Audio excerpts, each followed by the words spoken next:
So when you talk about the automation portion of it for the business and making it easier, I mean, what are some of the things you automate? I saw the video with Andre. We talked about your lock system, Yeah.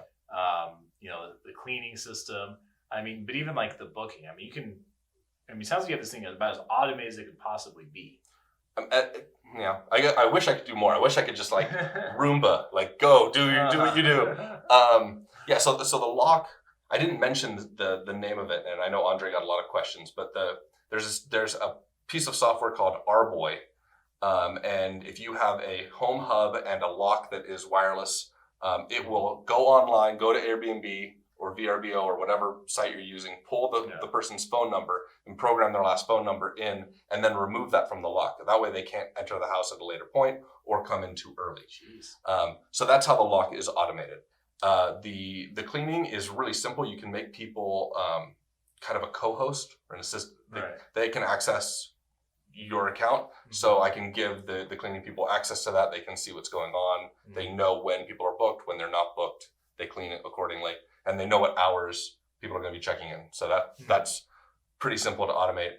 Messaging is another factor that people are going to be sending messages all the time. Right. I personally like to get them away from using Airbnb's messaging system. And the reason I like to get them away from that is because Airbnb reads all that stuff. Oh. And I don't know if I'm a privacy nut or I just don't want, I don't know what it is. I just try and pull them away from that. However, I've got a system in place that looks for keywords. Mm-hmm. And so if somebody texts me any message but puts in driving distance, it has an automated reply that comes back and says like, here's the driving distance from here to the airport, from the strip to Old Las Vegas. If they type in something like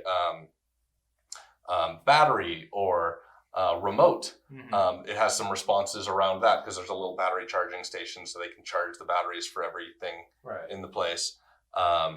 And then there's like emergency keywords where if it says flood, fire, gun, there's certain words where like those are said, like there is no automated response. It is a 911 issue to me, like not actual 911 call, but like it texts me at a high alert saying, "Hey, something's really wrong. You really have to look at this message." Yeah. Jeez. So I automate the messaging too.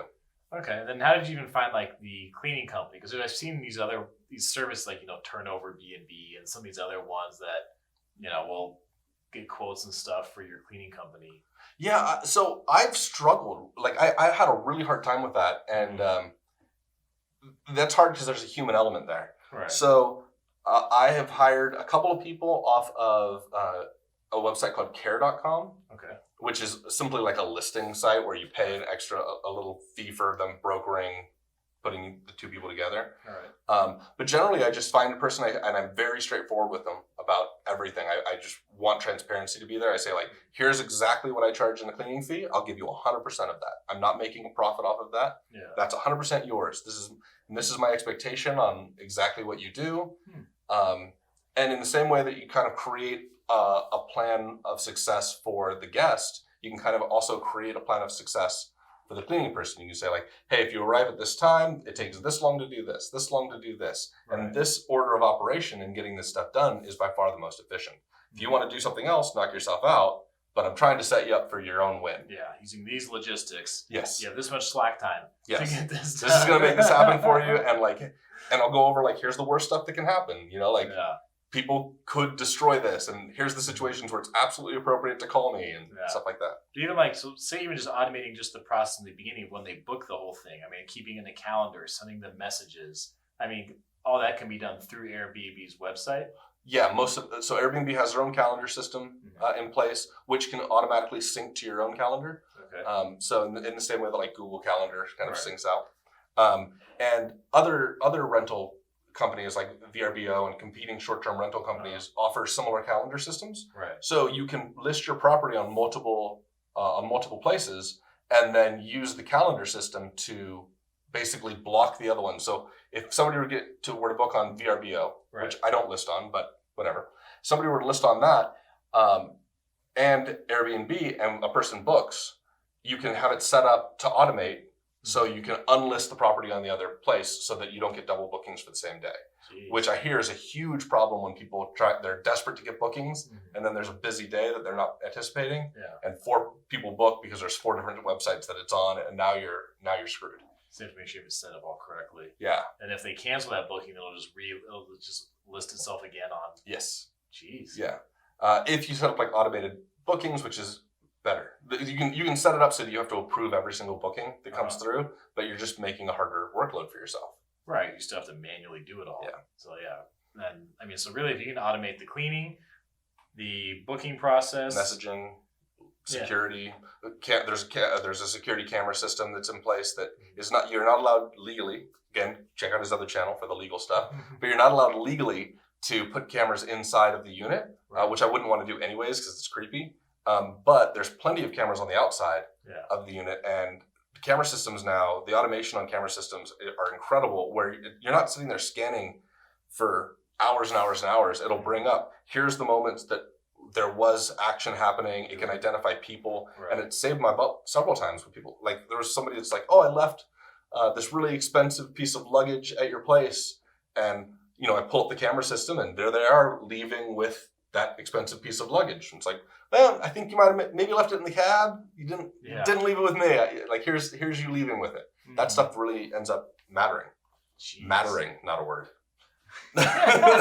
Making a difference. Sure, we can go with that. So, wow. So, I mean, so really the big part for the automation really was all the upfront costs, right?